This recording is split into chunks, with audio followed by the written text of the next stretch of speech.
जय हिंद। आज हम लोग क्लास 7 का हमारे अतीत अध्याय नंबर 1 हजारों वर्षों के दौरान हुए परिवर्तनों की पड़ताल मतलब बताना चाह रहा है कि आज हम लोग जो जीवन जी रहे हैं इससे 1000 साल पहले लोग कैसे जीवन जीते थे और उससे भी 1000 साल पहले लोग जीवन कैसे जीते थे, उन सभी के बीच क्या क्या परिवर्तन आए, इन सारे चीज़ों को हम लोग यहाँ पे जानेंगे।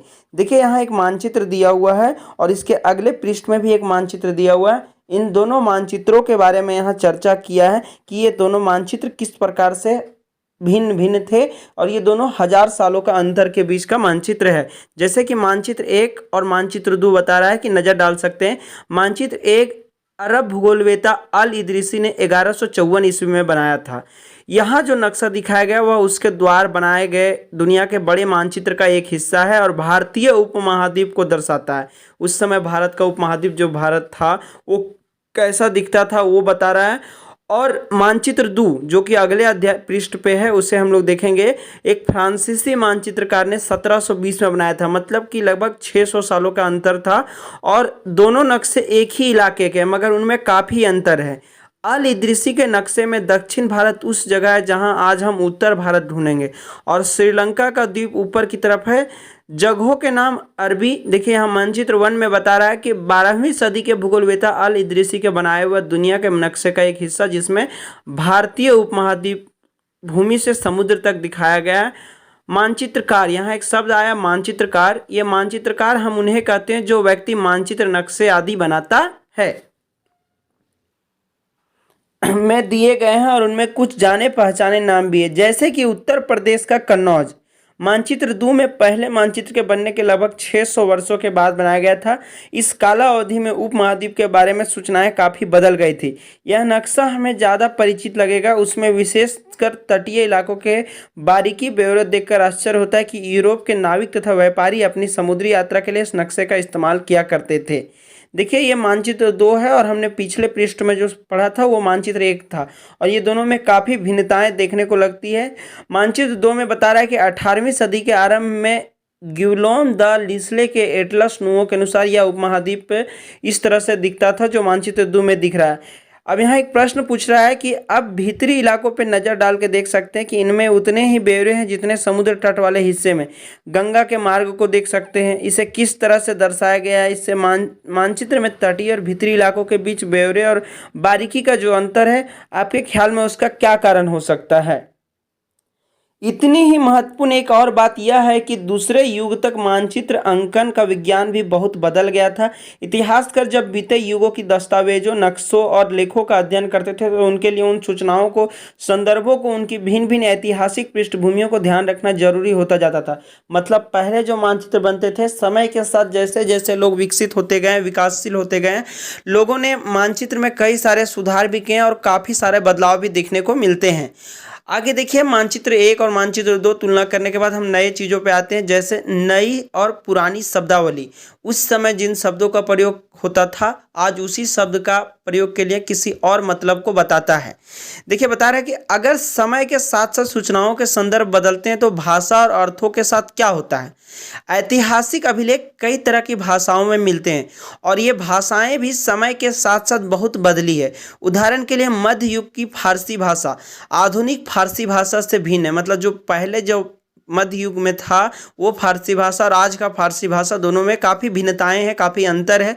यह भिन्नता सिर्फ व्याकरण और शब्द भंडार में ही नहीं आई है, समय के साथ शब्दों के अर्थ भी बदल जाते हैं। जो शब्द का उस समय कुछ और मतलब था आज उसका मतलब बदल गया है। उदाहरण के लिए हिंदुस्तान शब्द ही लीजिए, आज हम इसे आधुनिक राष्ट्र राज्य भारत के अर्थ में लेते हैं। हिंदुस्तान शब्द को बोले तो भारत समझ में आता है कि भारत देश की बात हो रही है। 13वीं सदी में जब फारसी के इतिहासकार मिनहाज ए सिराज ने हिंदुस्तान शब्द का प्रयोग किया था तो उसका आशय पंजाब, हरियाणा और गंगा यमुना के बीच में स्थित इलाकों से था।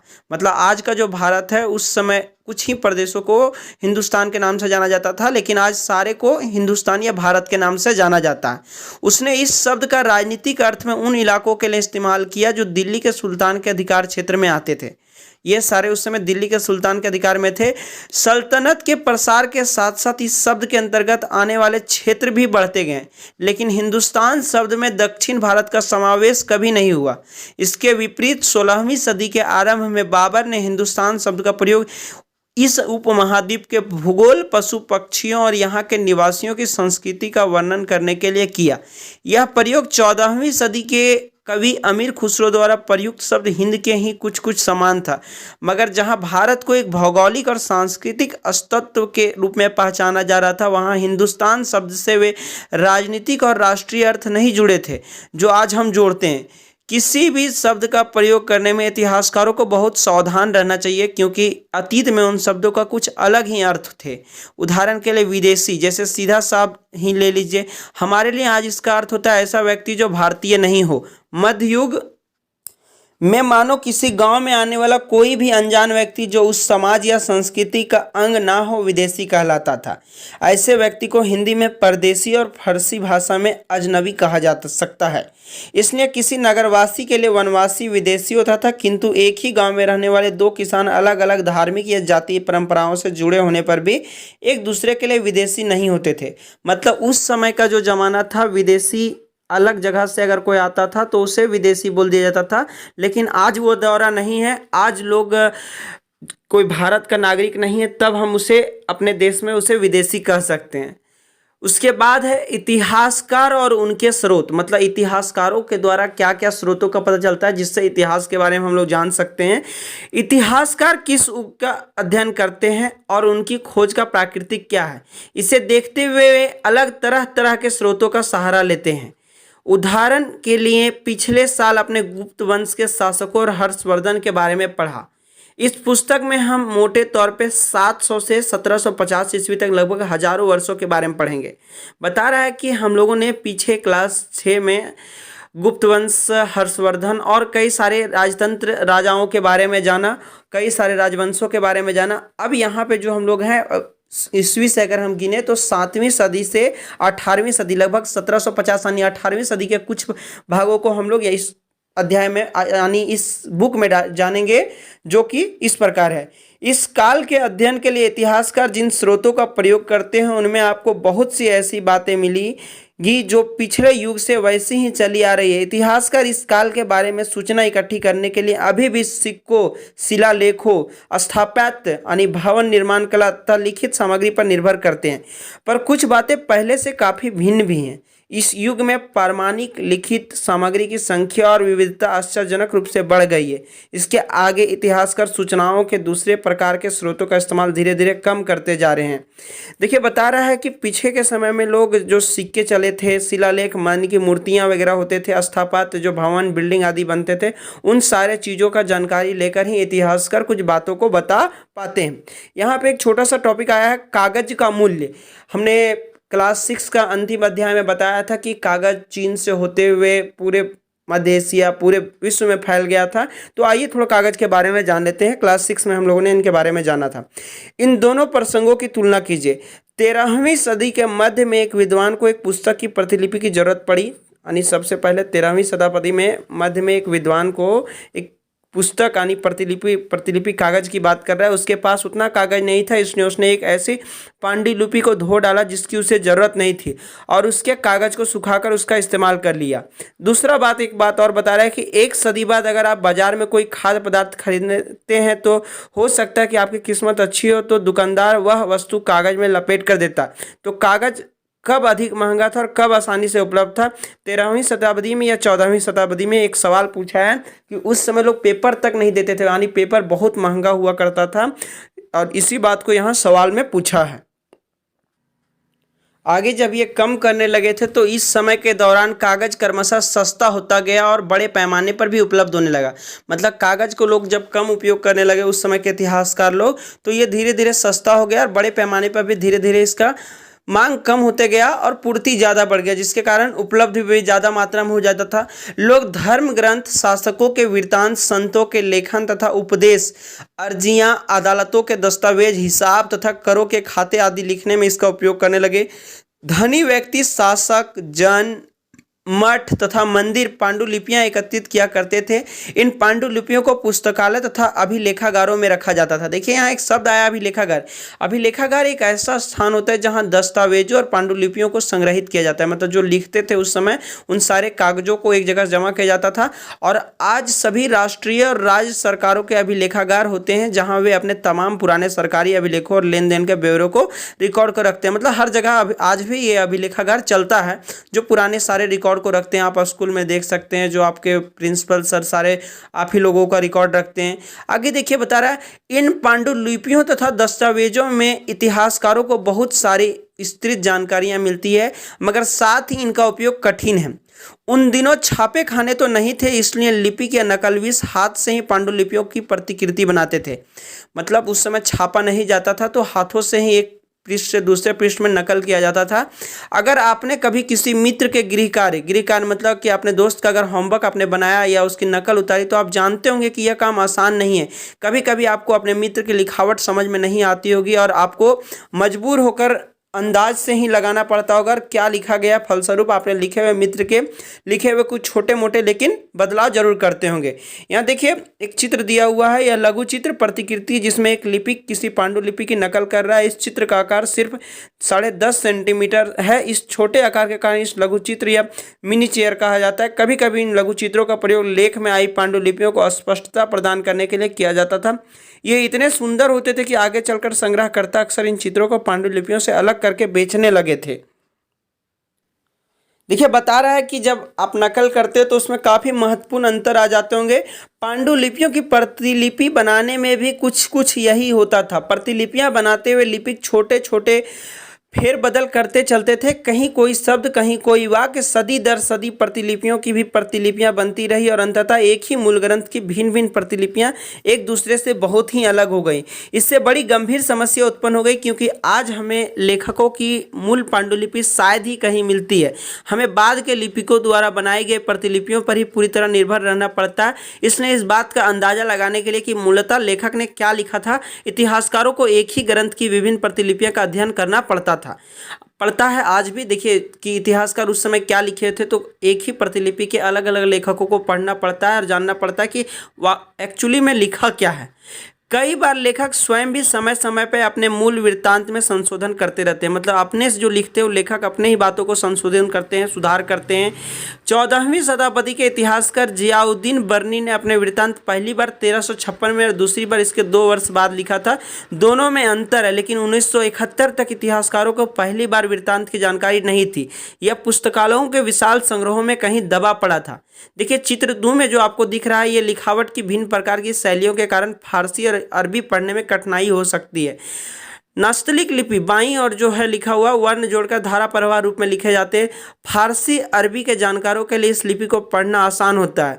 शिकस्त लिपि दाईं और जो लिखा हुआ वो शिकस्त लिपि है, अधिक सघन संक्षिप्त और कठिन है। इसको पढ़ना भी थोड़ा मुश्किल होता था। अब नए सामाजिक और राजनीतिक समूह के बारे में जानेंगे। मतलब उस समय का जो समाज था और राजनीतिक जो राजा लोग राजतंत्र थे वो किस हिसाब से राजनीतिक बना के शासन करते थे, किस तरह का प्रचलन था, ये देखते हैं। आइए जानते हैं। सन 700 और 1750 के बीच के 1000 वर्षों का अध्ययन इतिहासकारों के आगे भारी चुनौती रखता है। मुख्य रूप से इसलिए कि इस पूरे काल में बड़े पैमाने पर और अनेक तरह के परिवर्तन हुए। हमने पीछे ही बताया था सबसे ऊपर ही कि परिवर्तन आज से 1000 साल पहले कुछ था, उससे 1000 सालों पहले बहुत सारे परिवर्तन हुए थे जो कि आज नहीं हो रहे हैं और आज जो हो रहे हैं वो उस समय नहीं था। इस काल में अलग अलग समय पर नई प्रौद्योगिकी के दर्शन होते हैं, जैसे सिंचाई में रहट, मतलब सिंचाई पानी पटाने के लिए रहट का प्रयोग किया जाता था। कताई में चरखे, कपड़े के लिए चरखे का प्रयोग किया जाता था। और युद्ध में आग्नेयास्त्रों बारूद वाले हथियार का इस्तेमाल। इस युग महाद्वीप नई तरह का खान पान भी आया, आलू, मक्का, मिर्च, चाय और कॉफ़ी। ध्यान रहे कि ये तमाम परिवर्तन नई प्रौद्योगिकी और फसलें उन लोगों के साथ आए जो नए विचार भी लेकर आए थे। मतलब उन लोगों का विचार और खान पान रहन सहन सब बिल्कुल भिन्न था, जो अलग अलग प्रदेशों से आए थे। परिणाम स्वरूप यह काल आर्थिक, राजनीतिक, सामाजिक और सांस्कृतिक परिवर्तनों का भी काल रहा। मतलब आर्थिक उधर से जो आए, कुछ गरीब थे, कुछ अमीर थे। राजनीतिक जो मजबूत सत्ता का था वो राजनीतिक क्षमता बढ़ाया अपना राज करने का, शासन का। सामाजिक, समाज में भी काफ़ी सारी भिन्नताएं, रहन सहन, खान पान आदि में। सांस्कृतिक बोल सकते हैं, पूजा पाठ, अपना अपना नियम, रूल रेगुलेशन, इन सारे चीज़ों के बारे में हम लोग अध्याय 5, 6 और 7 में विस्तार से जानेंगे। अब आगे देखते आइए। ये देखिए आपको नीचे एक चित्र दिख रहा है, ये रहट है। पहले इसी तरह से लोग पानी पटाने का प्रयोग करते थे। इस युग में लोगों की गतिशीलता, एक स्थान से दूसरे स्थान पर आना जाना भी बहुत बढ़ गया था। अवसर की तलाश में लोगों के झुंड दूर दूर की यात्राएं करने लगे थे।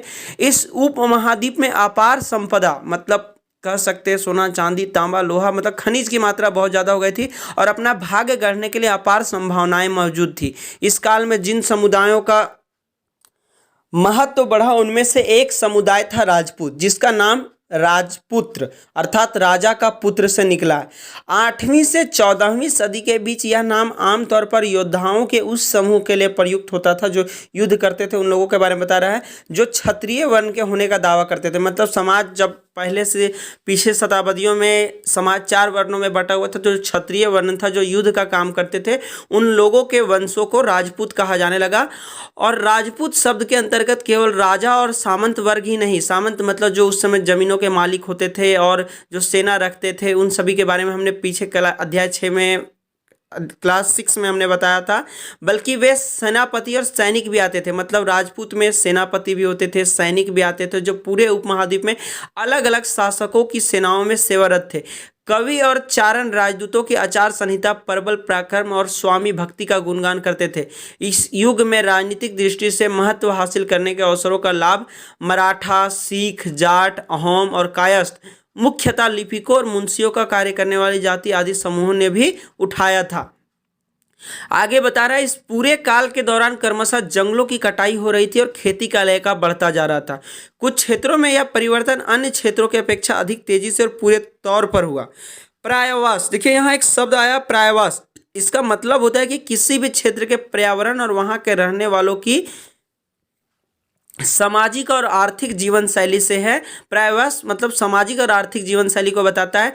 इसमें भी परिवर्तन के कारण कई वनवासियों को मजबूर होकर अपना स्थान छोड़ना पड़ा। कुछ और वनवासी जमीन की जुताई करने लगे और कृषक बन गए। मतलब जो जंगल में रहते थे वे सभी अब जमीनों की खेती बाड़ी करने लगे और किसान बन गए थे। कृषकों के ये नए समूह क्षेत्रीय बाजार, मुखियाओं, पुजारियों, मठों और मंदिरों से प्रभावित होने लगे थे। वे बड़े और जटिल समाजों के अंग बन गए। उन्हें कर चुकाने पड़ते थे। कर मतलब जो आज हम लोग टैक्स देते हैं, हिंदी में उसे कर कहा जाता है। और स्थानीय मालिक वर्ग को बेगार करनी पड़ती थी। परिणाम स्वरूप किसानों के बीच आर्थिक और सामाजिक अंतर उभरने लगे। मतलब आर्थिक पैसे कौड़ी का मामला, सामाजिक, समाज में ऊंच नीच का भेदभाव होने लगा। जिसके पास ज़्यादा जमीन होता था वो ज़्यादा करता था, वो ज़्यादा अमीर हो जाता था। तो आर्थिक और सामाजिक इस प्रकार से अंतर आने लगे। कुछ के पास ज़्यादा उपजाऊ जमीन होती थी। कुछ लोग मवेशियां भी पालते थे और कुछ लोग खेती से खाली समय में दस्तकारी आदि का कुछ काम कर लेते थे। यानी कि राजा महाराजा का जो काम होता था लिखित वगैरह, लिखना वगैरह का। जैसे जैसे समाज में अंतर बढ़ने लगा, लोग जातियों और उपजातियों में बांटे जाने लगे। मतलब पीछे तो ये 4 वर्णों में ही बटे हुए थे, लेकिन अब जातियों में भी उपजाति बंटने लगे थे और उनकी पृष्ठभूमि और व्यवसाय के आधार पर उन्हें समाज में ऊंचा या नीचा दर्जा दिया जाने लगा। मतलब जो अमीर हो गया वो ऊंचा, जो नहीं हुआ गरीब रहा वो नीचा, जिसके पास ज़्यादा जमीन है वो अमीर, जिसके पास ज़्यादा जानवर हैं। इस प्रकार से ऊंच नीच का भेदभाव आने लगा था। इसी समय से 8वीं शताब्दी के आसपास ही ये दर्जे अस्थाई नहीं थे। मतलब ये फिक्स नहीं था। किसी जाति विशेष के सदस्यों को हाथों में कितनी सत्ता यानी पावर है, प्रभाव है और संसाधनों का नियंत्रण है, इसके आधारों पर उसके दर्जे बदलते रहते हैं। मतलब कभी कोई अमीर हो गया फिर गरीब, फिर कभी उसके पास पावर आ गया तो वो अमीर हो गया। एक ही जाति का किसी क्षेत्र में कोई दर्जा हो सकता था, किसी अन्य क्षेत्र में कोई और। अपने सदस्यों के व्यवहार का नियंत्रण करने के लिए जातियाँ स्वयं अपने अपने नियम बनाती थी। नियमों का पालन जाति के बड़े बुजुर्गों की एक सभा करती थी, जिसे कुछ इलाकों में जाति पंचायत कहा जाता था। लेकिन जातियों के अपने निवास के गाँवों को रिवाजों का पालन भी करना पड़ता था। इसके अलावा कई गांवों पर मुखियाओं का शासन होता था। मिल मिलाकर वे किसी राज्य की एक छोटी इकाई भर होती थी। देखिए यहाँ एक शब्द आया है कि इस अनुभाग में जो प्रौद्योगिकी आर्थिक, सामाजिक और सांस्कृतिक परिवर्तन वर्णित है, उनमें से कौन कौन से परिवर्तन आपकी समझ में है, ये एक सवाल पूछ रहा है। अब आइए आगे देखते हैं। इस प्रकार काफी भिन्नता आने के बाद अब नया हम लोग अध्याय पढ़ते हैं, क्षेत्र और साम्राज्य। साम्राज्य कह सकते हैं एक प्रकार से कि किसी जो राज्य करता है उसके पूरे भाग को, और क्षेत्र होता है एक छोटे जहां बोलचाल की भाषा एक जैसी हो, रहन सहन एक जैसी हो, वैसे भाषाओं को क्षेत्र कहते हैं। तो क्षेत्र और साम्राज्य के बारे में हम लोग यहाँ पे जानेंगे। चोल, जिसके बारे में हम लोग अध्याय 2 में जानेंगे, तुगलक अध्याय 3 या मुगल अध्याय 4। जैसे बड़े बड़े राज्यों के अंतर्गत कई सारे क्षेत्र आ जाते थे, मतलब एक साम्राज्य में कई सारे क्षेत्र होते थे जिसपे एक राजा राज करता था। दिल्ली के सुल्तान गयासुद्दीन बलबन, जो कि 1266 ईस्वी से 1287 ईस्वी तक रहे थे, की प्रशंसा में एक संस्कृत प्रशस्ति, संस्कृत भाषा में लिखा हुआ है कि उनका प्रशस्ति मतलब कह सकते हैं उनका तारीफ, हमने क्लास 6 में बताया था। प्रशस्ति के उदाहरण के लिए अध्याय 2 भी आप देख सकते हैं। और वहाँ पे प्रशंसी मतलब किसी के प्रशंसा करना, राजा महाराजा का या उसके अनुयायियों का, तो उसी के बारे में बता रहा है कि एक विशाल साम्राज्य का शासक बताया गया, दिल्ली के जो सुल्तान थे गयासुद्दीन बलबन। आगे बता रहा है कि जो पूरब में बंगाल से लेकर पश्चिम में अफगानिस्तान के गजनी तक फैला हुआ था, मतलब जो गयासुद्दीन बलबन का साम्राज्य था वो पूरब में बंगाल तक और पश्चिम में अफगानिस्तान के गजनी तक फैला हुआ था, और जिसने संपूर्ण दक्षिण भारत, जिसे आज भी द्रविड़ कहा जाता है, गौड़, आंध्र, केरल, कर्नाटक, महाराष्ट्र और गुजरात आदि भिन्न भिन्न क्षेत्रों के लोग उसकी सेना के आगे टिक नहीं पाते थे। देखिए यहाँ मानचित्र 3 में दिखा रहा है कि मिस्र के शिहाबुद्दीन उमरी द्वारा रचित मसालिक अल बसर की ममलिक अल अमसर के अनुसार मुहम्मद तुगलक के राज्यकाल में दिल्ली सल्तनत के अंतर्गत आने वाले प्रांत, मतलब ये सब दिल्ली सल्तनत जो गयासुद्दीन बलबन थे उनके सल्तनत में आने वाले ये सब छोटे छोटे प्रांत थे, जैसे सिविस्तान, ऊच, मुल्तान, कलनौर, लाहौर, समाना, सरस्वती, कोहराम, हांसी, दिल्ली, बदायूं, कन्नौज, कड़ा, अवध, बिहार, लखनौती, जाजनगर, मालवा, गुजरात, देवगिरी, तेलंगाना, तैलंग, द्वार समुद्र, माबार, ये सभी उस समय गयासुद्दीन बलबन के क्षेत्र का मतलब उनके साम्राज्य का ही अंग था। अब बता रहा है कि उस समय इनके पंसंतियों में लिखा हुआ था कि ये पलायन कर जाते थे, इनके पास जो टिक नहीं पाते थे। इतिहासकार विजय अभियान के इन दावों को अतिशयोक्तिपूर्ण मानते हैं, साथ ही वे यह समझाने की कोशिश भी लगे हुए हैं रहते हैं कि शासक लोग उस महाद्वीप के भिन्न भिन्न भागों पर अपने अधिकार का उल्लेख क्यों करते रहते थे, मतलब अपने प्रशंसा में, प्रशस्तियों में ऐसा क्यों लिखवाते थे कि हमारा यहाँ यहाँ तक कब्जा है, यहाँ यहाँ तक अधिकार है। इसके बारे में बातचीत कर रहा है। आगे देखिए भाषा तथा क्षेत्र। जगह जगह पे क्षेत्र के अनुसार भाषाओं में थोड़े थोड़े बदलाव आ जाते थे। आइए इसके बारे में थोड़ा जानते हैं। सन 1318 में कवि अमीर खुसरो ने इस बात पर गौर किया था कि इस देश के हर क्षेत्र की एक अलग भाषा है। सिंधी, लाहौरी, कश्मीरी, समुद्री, दक्षिण कर्नाटक में इस सारे भाषाओं के अलग अलग छोटे छोटे क्षेत्रों में ये सारे भाषाएं बोली जाती थी। कर्नाटक में, आगे आंध्र प्रदेश में तेलंगानी बोला जाता था, गुजरात में गुजरी बोला जाता था, तमिलनाडु में मयाबारी बोला जाता था, बंगाल में गौड़ी और पूर्वी उत्तर प्रदेश में अवधी और दिल्ली के आसपास क्षेत्रों में हिंदवी। इन सारे भाषाओं को अलग अलग छोटे छोटे प्रांतों में, भले सब पे अधिकार गयासुद्दीन बलबन का था, लेकिन ये अन्य छोटे छोटे क्षेत्रों में अलग अलग भाषाएं बोली जाती थी। अमीर खुसरो ने आगे बताया कि इन भाषाओं के विपरीत एक भाषा संस्कृत भी है, जो किसी विशेष क्षेत्र की भाषा नहीं है। यह एक प्राचीन भाषा जिसे केवल ब्राह्मण जानते हैं, आम जनता नहीं। हमने पीछे भी बताया था कि इस बात को केवल ब्राह्मण ही पढ़ते थे और शूद्रों को पढ़ने की अनुमति नहीं थी, स्त्रियों को पढ़ने की अनुमति नहीं थी। तो आइए जानते हैं आगे। अमीर खुसरो द्वारा उल्लिखित भाषाओं की एक सूची बना सकते हैं। यहाँ पे एक प्रश्न बता रहा है, और एक सूची उन भाषाओं के नाम को जो उल्लिखित क्षेत्रों में आज बोली जाती है। जो नाम एक से हैं उन्हें रेखांकित कीजिए, जो नाम भिन्न है उन्हें चारों ओर घेरा खींच दीजिए। देखिए यहाँ एक प्रश्न दे रहा है, आप कर सकते हैं कि किस क्षेत्र में कौन सी भाषा बोली जाती है, आज का आप पता कर सकते हैं। आगे देखते हैं। सन 700 तक कई क्षेत्रों के अपने अपने भौगोलिक आयाम तय हो चुके थे और अपनी अपनी भाषा तथा सांस्कृतिक विशेषताएं स्पष्ट हो गई थी। अध्याय 9 में आपको इनके बारे में और भी अधिक जानकारी मिलेगी। ये क्षेत्र विशेष शासक राजवंश से भी जुड़ गए थे।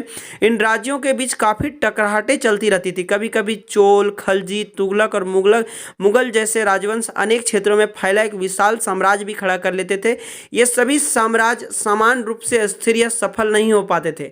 उदाहरण के लिए अध्याय 3 और 4 में हम लोग देखेंगे खलजी और मुगलक वंश के बारे में कि शासन कितनी कितनी अवधि तक चला। आगे बता रहा है 18वीं शताब्दी में मुगल वंश पतन के ढलान पे थे, मतलब मुगल साम्राज्य खत्म होने के कगार पे था। फलस्वरूप क्षेत्रीय राज फिर से उभरने लगे। अध्याय 10 में हम लोग इसके बारे में फिर से जानेंगे। लेकिन वर्षों से जो सर्व क्षेत्रीय साम्राज्यों का शासन चल रहा था उसमें क्षेत्रों की प्रकृति बदल गई। उन पर कई छोटे बड़े राज्यों का शासन चलता रहा था और उन राज्यों की बहुत सी बातें इस उपमहाद्वीप के अधिकतर भाग पर फैले इन राज्यों के विरासत में मिली थी। इस तथ्य का पता हमें उन कई परंपराओं से लगता है जो इन क्षेत्रों में उभरी थी। इन परंपराओं में कुछ एक दूसरे से भिन्न है और कुछ एक समान है। ऐसी परंपराएं हमें प्रशासन, अर्थव्यवस्था के प्रबंधन, उच्च संस्कृति तथा भाषा के संदर्भ में मिलती है। सन 700 से लेकर 1750 के बीच के 1000 वर्षों में इन विभिन्न क्षेत्रों के प्राकृतिक एक दूसरे से कटकर अलग अलग नहीं पनपी थी। हालांकि उनके चरित्र की अपनी विशेषताएं बनी रही थी, मगर समन्वय की सर्वक्षेत्रीय ताकतों का प्रभाव भी उन पर पड़ा था। मतलब कि ये कट के अलग तो नहीं बटे थे, लेकिन समय समय पे इन क्षेत्रों में अपने अपने प्रांतों में अलग अलग विशिष्ट बदलाव होते थे। सांस्कृतिक आधार पे कह सकते हैं, ये बहुत सारे छोटे मोटे बदलाव होते थे। हालांकि साम्राज्य एक ही तरह से था, जो आता था पूरे पे कब्जा करता था। देखिए आगे बता रहा है एक नया टॉपिक, पुराने और नए धर्म। पुराने समय में कौन कौन से धर्म थे और नए अब कौन कौन से धर्म आ गए थे। इतिहास के जिन 1000 वर्षों की पड़ताल हम कर रहे हैं, इसके दौरान धार्मिक परंपराओं में कई बड़े परिवर्तन आए। दैवी तत्व में लोगों की आस्था कभी कभी बिल्कुल ही व्यक्तित्व स्तर पे होती थी, मगर आमतौर पर इस आस्था का स्वरूप सामूहिक होता था। किसी दैविक तत्व में सामूहिक आस्था यानी धर्म प्राय स्थानीय समुदायों के सामाजिक और आर्थिक संगठन से संबंधित होती थी। जैसे जैसे इन समुदायों का सामाजिक संसार बदलता गया, वैसे ही उनकी आस्थाओं का भी परिवर्तन आता गया। आज हम जिसे हिंदू धर्म कहते हैं, उससे भी इसी युग में महत्वपूर्ण बदलाव हैं। इन परिवर्तनों में कुछ थे नए देवी देवताओं की पूजा, राजाओं द्वारा मंदिरों का निर्माण और समाज में पुरोहितों के रूप में ब्राह्मणों का बढ़ता महत्व तथा बढ़ती सत्ता आदि। मतलब पुरोहित लोग जो होते थे पंडितों के रूप में, उन ब्राह्मणों का महत्व बढ़ गया था, क्योंकि वे पढ़े लिखे होते थे। और जो निम्न जाति के होते हैं, आज भी होता है, पढ़े लिखे लोगों का वर्चस्व रहता है। तो उस समय भी पंडित लोग ही केवल पढ़े लिखे रहते थे, तो उन ब्राह्मणों का महत्व काफ़ी बढ़ गया था, जिसके कारण उनके पास सत्ता भी आ गई थी।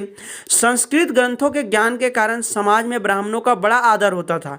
इनके संरक्षक थे नए नए शासक जो स्वयं प्रतिष्ठा की चाह में थे। इन संरक्षकों को समर्थन होने के कारण समाज में इनका दबदबा और भी बढ़ गया था।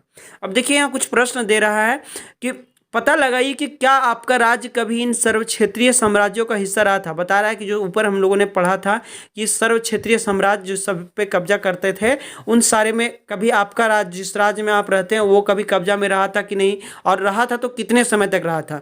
उसके बाद दूसरा एक प्रश्न पूछा कि क्या आपको संस्कृत ज्ञान एवं ब्राह्मणों के बारे में अमीर खिसरो की टिप्पणियाँ याद है। यहाँ एक शब्द भी आया था संरक्षक। संरक्षक शब्द का अर्थ होता है कोई प्रभावशाली धनी व्यक्ति जो किसी कलाकार, शिल्पकार, विद्वान या अभिजात जैसे किसी अन्य व्यक्ति की मदद या सहारा देता हो। आगे इसी में है, इस युग में एक महत्वपूर्ण परिवर्तन भक्ति की अवधारणा के रूप में आया। इसमें ईश्वर की कल्पना एक ऐसे प्रेमेल इष्ट देवी देवता के रूप में की गई थी कि जिस तरह पुजारियों के विषाद कर्मकांड के बिना ही भक्त स्वयं पहुंच सके। इस विषय में और साथ ही दूसरी परंपराओं के बारे में आपको अध्याय 8 में जानकारी मिलेगी।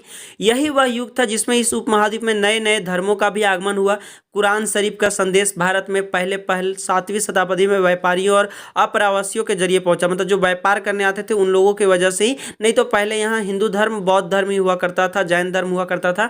लेकिन इसी 7वीं शताब्दी के आसपास व्यापारियों के द्वारा यहाँ मुसलमान कुरान शरीफ को अपना धर्म ग्रंथ मानते थे। केवल एक ईश्वर अल्लाह की सत्ता को स्वीकार करते हैं, जिसका प्रेम, करुणा और उदारता अपने में आस्था रखने वाले हर व्यक्ति को गले लगाता है, चाहे उस व्यक्ति का सामाजिक पृष्ठभूमि कुछ भी रहा हो।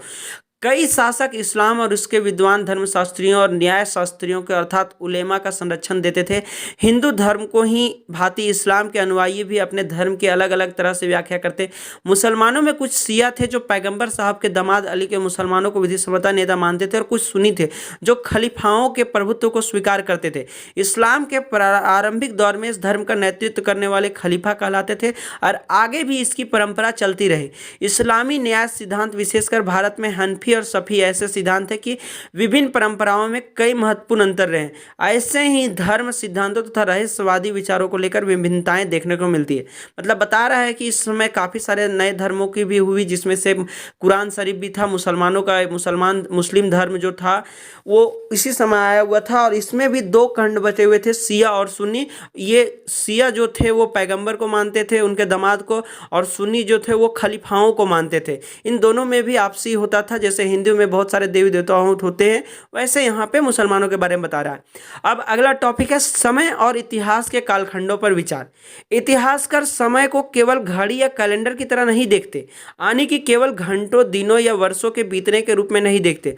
उनका नजरिया यह कि समय सामाजिक और आर्थिक संगठन में आने वाले परिवर्तनों को झलकाता है।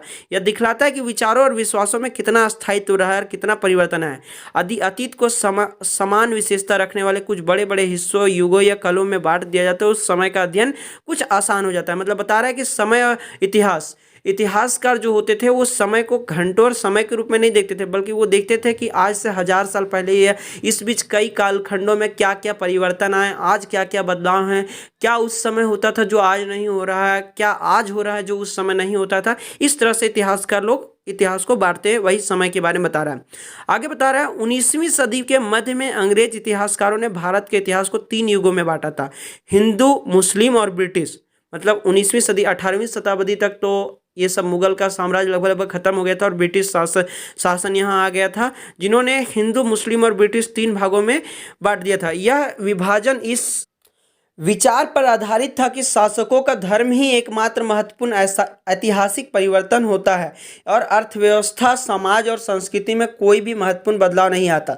इस दृष्टिकोण में इस महाद्वीप की अपार विविधता की भी उपेक्षा हो जाती थी। इस काल विभाजन को आज बहुत कम इतिहासकार ही स्वीकार करते हैं। अधिकतर इतिहासकार आर्थिक और सामाजिक कारकों के आधार पर ही अतीत के विभिन्न कालखंडों की विशेषताएं तय करते हैं। पिछले साल आपने जो इतिहास पढ़े थे उसमें प्राचीन समाजों के कई प्रकारों का समावेश था, जैसे शिकारी, संग्राहक, प्रारंभिक दौर के कृषि कर्मी, शहरों और गांवों के निवासी और प्रारंभिक दौर के राज्य और साम्राज्य। मतलब बता रहा है कि जो हमने अध्याय क्लास 6 में जो पढ़ा था उस समय हम लोगों ने जाना था शिकारी जो संग्रह करते थे, बाद में फिर प्रारंभिक दौर के कृषि कर्मी जो खेती बाड़ी करते थे, शहरों और गाँवों के निवासी, प्रारंभिक दौर के राजा और साम्राज्य के बारे में जाने थे, राज्यों के बारे में जाने थे, इस तरह से। लेकिन अब यहाँ पे हम लोग जो पढ़ेंगे ये इतिहास का दूसरा कालखंड मध्यकाल है, जिसको मध्यकालीन इतिहास भी कहा जाता है। इसमें एक कृषक समाज के विस्तार, क्षेत्रीय और सामाजिक राज्यों के उदय, कभी कभी तो ग्रामवासियों और वनवासियों की कीमत पर प्रधान धर्मों के रूप में हिंदू धर्म, इस्लाम धर्म के विकास और यूरोप से व्यापारी कंपनियों के आगमन के बारे में और विस्तार से जानकारियां जानेंगे इस अध्याय में। मतलब कि हिंदू धर्म से इस्लाम धर्म का कैसे विकास हुआ, यूरोप से व्यापारी कंपनियां कैसे आई जो ब्रिटिश थी, और उसका विस्तार यहाँ कैसे हुआ, ये 1000 सालों में जो घटना घटा, इस क्लास में हम लोग इसी चीज़ का अध्ययन करेंगे, जिसमें बारी बारी से जानेंगे। आगे है भारत के इतिहास के ये 1000 साल अनेक बदलावों के साक्षी रहे। आखिर 16वीं और 18वीं शताब्दी 8वीं या 11वीं शताब्दी से काफ़ी भिन्न थी, इसलिए इस सारे काल को ऐतिहासिक इकाई के रूप में देखना समस्याओं से खाली नहीं है। फिर मध्यकाल की तुलना प्राय आधुनिक काल से की जाती है और आधुनिकता के साथ भौतिक उन्नति और बौद्धिक प्रगति का भाव जुड़ा है। इससे आशय यह निकलता है कि मध्यकाल रूढ़िवादी था और इस दौरान कई परिवर्तन हुआ ही नहीं, लेकिन हम जानते हैं कि ऐसा नहीं था। इन हजारों वर्षों के दौरान इस महाद्वीप में समाज में प्राय परिवर्तन आते रहे और कई क्षेत्रों की अर्थव्यवस्था तो इतनी समृद्ध हो गई थी कि उसने यूरोप की व्यापारी कंपनियों को भी आकर्षित करना आरंभ कर दिया था। मतलब यूरोप जैसे अलग महाद्वीप के लोग भी यहाँ पे आने लगे थे, इतना यहाँ का व्यापार प्रचलन बढ़ गया था, तभी तो ब्रिटिश यहाँ आए थे। इस पुस्तक को पढ़ते समय आप परिवर्तन के चिन्हों तथा यहाँ सक्रिय ऐतिहासिक प्रक्रियाओं पर ध्यान देते चले, और जब भी संभव हो उस पुस्तक में आप जो पढ़ रहे हैं उसकी तुलना आप पिछले वर्ष पीढ़ी हुई बातों से करने की कोशिश करें। जहाँ भी संभव यह देखें कि यहाँ बदलाव हुए हैं और कहाँ नहीं, मतलब कहाँ कहाँ बदलाव हुआ और कहाँ नहीं, और आज अपने आसपास की दुनिया पर नज़र डालकर भी देखें कि आज कुछ बदला या वैसा ही रहा है। इस प्रकार हमारा यह अध्याय एक इतिहास हजारों वर्षों के दौरान हुए परिवर्तनों की पड़ताल समाप्त होता है। उम्मीद है आपको ये समझ आया होगा। इसमें बताया गया कि कैसे 1000 सालों में क्या क्या परिवर्तन आया, धर्मों के मामले में, क्षेत्र और साम्राज्य के मामले में, और कैसे मुगल साम्राज्य आया, बहुत सारे राजवंश आए, और उसके बाद ब्रिटिश का अधिकार कैसे हुआ, और बहुत सारे परिवर्तनों के बारे में। पहले के लोग जो खेती बाड़ी करते थे, कृषि करते थे, संग्राहक थे, शिकारी थे, आज वे कैसे ऊंच नीच का भेदभाव करने लगे थे, कैसे उन लोगों में ऊंच नीच का भेदभाव, इन सारे बातों पे यहाँ पे चर्चा हुआ। अगर पसंद आया हो तो लाइक करें, कमेंट करें कहीं नहीं समझ में आया हो तो। और धन्यवाद, ऐसे वीडियो देखने के लिए हमारे चैनल को सब्सक्राइब भी कर ले। मिलेंगे अगले वीडियो में यानी अध्याय 2 में, तब तक के लिए धन्यवाद।